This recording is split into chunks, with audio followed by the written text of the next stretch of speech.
অৰুণোদয় আঁচনি নিউ এটা আপডেট লৈ আহিছোঁ। সেইটো আপডেট হ'ল যিসকলে এতিয়ালৈকে অৰুণোদয় আঁচনি পোৱা নাই, ইতিমধ্যে কিন্তু অৰুণোদয় আঁচনিৰ এপ্লিকেশ্যন আৰম্ভ হৈ গৈছে।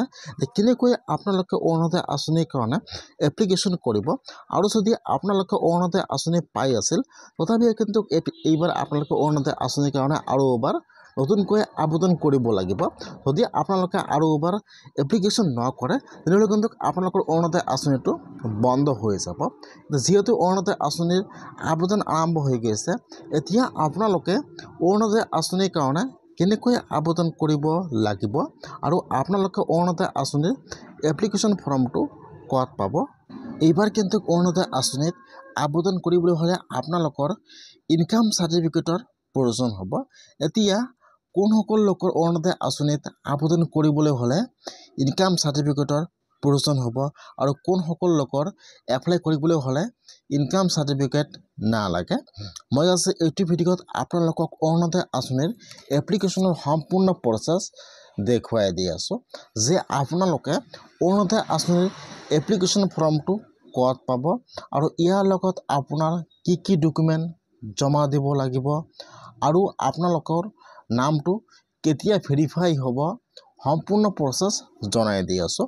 যদি আপোনালোকে অৰুণোদয় আঁচনি এতিয়ালৈকে পোৱা নাই অথবা আপোনালোকে অৰুণোদয় আঁচনি পাই আছে, কেনেকৈ আপোনালোকে অৰুণোদয় আঁচনিৰ কাৰণে এপ্লিকেশ্যন কৰিব লাগিব, সম্পূৰ্ণ প্ৰচেছ জনাই দি আছোঁ। আপোনালোকে জানিবলৈ হ'লে ভিডিঅ'টো সম্পূৰ্ণকৈ চাই ল'ব, স্কিপ নকৰাকৈ। আৰু যদি আপোনালোকে মোৰ চেনেলত নিউ হয়, মোৰ চেনেলটো ছাবস্ক্ৰাইব কৰি ৰাখি দিব। যিসকলে অৰুণোদয় আঁচনি পাই আছে আৰু যিসকলে অৰুণোদয় আঁচনিৰ কাৰণে নতুনকৈ আবেদন কৰিব, ফৰ্ম কিন্তু এটাই, এতিয়াও কিন্তু অৰুণোদয় আঁচনিৰ ফৰ্ম দিয়া নাই। জাষ্ট খালি বৰ্তমান ডকুমেণ্ট জমা লোৱা হৈছে বা ডকুমেণ্ট জমা লৈ আছে। এতিয়া আপোনালোকে অৰুণোদয় আঁচনিৰ ফৰ্মটো ক'ত পাব। ফাৰ্ষ্ট কিন্তু আপোনাৰ ডকুমেণ্টবিলাক জমা ল'ব, যিবিলাক অৰুণোদয় আঁচনি পাই আছে। ফাৰ্ষ্ট এইবিলাক ডকুমেণ্ট বাছনি কৰি লোৱা হ'ব। তাৰপিছত যিবিলাক অৰুণোদয় আঁচনি পোৱাৰ যোগ্য নহয়, ঘৰত পৰিয়ালৰ লোকে চাকৰি কৰি আছে অথবা অৰুণোদয় আঁচনি পোৱাৰ যোগ্য নহয়, এইবাৰৰ অৰুণোদয় আঁচনিৰ গাইডলাইন হিচাপে ফাৰ্ষ্ট কিন্তু সেইবোৰ নাম লিষ্টৰ পৰা ডিলিট কৰিব। তাৰপিছত অৰুণোদয় আঁচনিৰ বহুতবিলাক খালী হৈ যাব।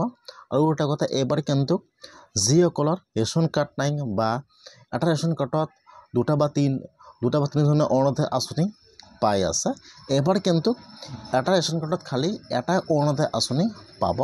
এইবাৰ ফাৰ্ষ্ট সেইবিলাক নাম কাটিব। তাৰপিছত কিন্তু আপোনালোকৰ ফৰ্ম দিব অৰুণোদয় আঁচনি, তাৰ লগত কিন্তু আপোনাৰ এইবোৰ ডকুমেণ্ট জমা দিব লাগিব। ফাৰ্ষ্ট দিব লাগিব আপোনাৰ আধাৰ কাৰ্ড, 2 নম্বৰত লাগিব আপোনাৰ পেন কাৰ্ড, 3 নম্বৰত লাগিব আপোনাৰ ডমিচিয়েল চাৰ্টিফিকেট, যিটো আপোনাৰ ভোটাৰ ID কাৰ্ড আছে। এইটো হৈছে কিন্তু আপোনাৰ অসমৰ নাগৰিকত্ব, এইটো হৈছে কিন্তু আপোনাৰ ডমিচিয়েল চাৰ্টিফিকেট, আৰু লাগিব আপোনাৰ ইনকাম চাৰ্টিফিকেট। এতিয়া কোনসকল লোকৰ ইনকাম চাৰ্টিফিকেট নালাগিব, যিবিলাক বিধৱা মহিলা আছে সেইসকলৰ কিন্তু ইনকাম চাৰ্টিফিকেট নালাগিব।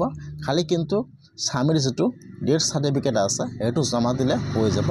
এতিয়া কোনসকল লোকৰ ইনকাম চাৰ্টিফিকেট লাগিব, যিসকলৰ স্বামী আছে সেইসকলৰ কিন্তু ইনকাম চাৰ্টিফিকেট দিবই লাগিব। খালি কিন্তু যিবিলাক বিধৱা মহিলা আছে সেইসকলৰ ইনকাম চাৰ্টিফিকেটটো নালাগিব, আৰু যিসকলৰ স্বামী আছে সেইসকলে কিন্তু সকলোৰে ইনকাম চাৰ্টিফিকেটটো দিব লাগিব। যদি আপোনালোকে এতিয়াও ইনকাম চাৰ্টিফিকেটটো বনোৱা নাই তেনেহ'লে আপোনালোকে অতি সোনকালে ইনকাম চাৰ্টিফিকেটটো বনাই লওক।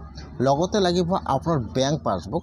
এতিয়া আপোনালোকে ইয়াত যিটো বেংকৰ একাউণ্ট জমা দিব, সেইটো একাউণ্ট কিন্তু DBT লিংক থাকিব লাগিব।